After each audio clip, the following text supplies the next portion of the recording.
But there were other things that I thought were a little bit out of place. That was one of them. That was, I mean, a bold one. I didn't think it necessarily fit with the story. Okay. They could have had them kind of hook up if they wanted to have them, if they were trying to make an unannounced attraction between the two. But I didn't necessarily think it needed to be involved with the orb. But setting aside my own criticism of that, I actually did not like the opening scene where in the beginning everybody was coming to say bye to Kira's character.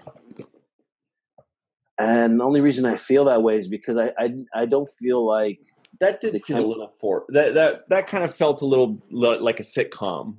It was sitcom-y. It seemed a little overwritten there. Yeah, eight people walking in on a room. Oh, hey, you too? Hey, another one.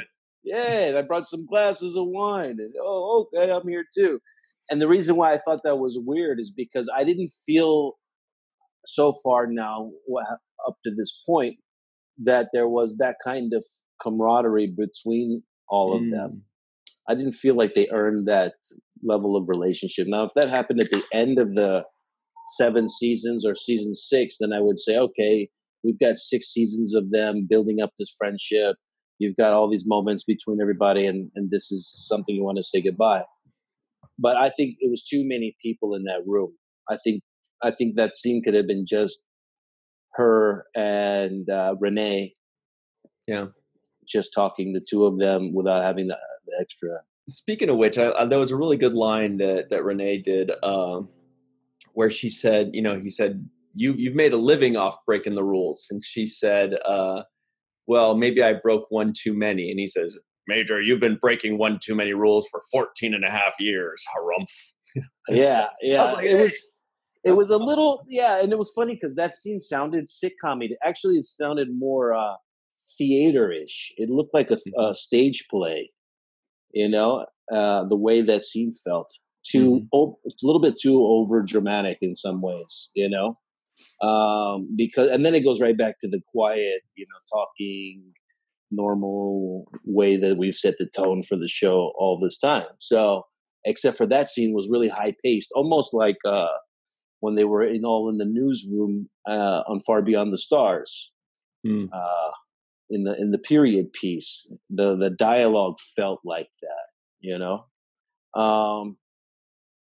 There was another thing that I liked, since you mentioned the Odo Kira interaction in that scene, the same one that you just quoted from, where he says something to the effect of, "You came in tough, and I've been breaking you in." And then she laughs and says, "I thought I've been breaking you in," or something to that effect, right? Yeah. So they were both kind of mentioning that they were trying to have the one-up relationship on each other, which I thought was great. But we saw Odo as a rat.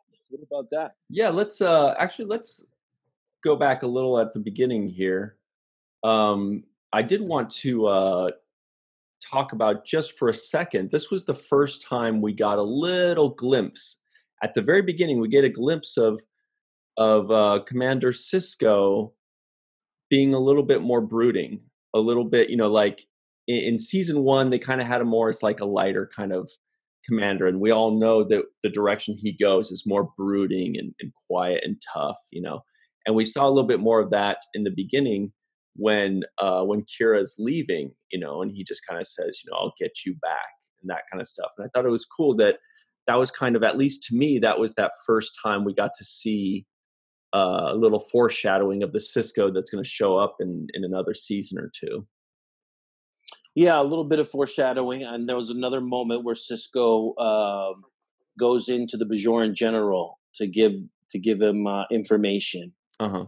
And the general says, you could have easily bargained that information to get Kira back on your station, but you didn't. And he says, I would never do that, and kind of walks away.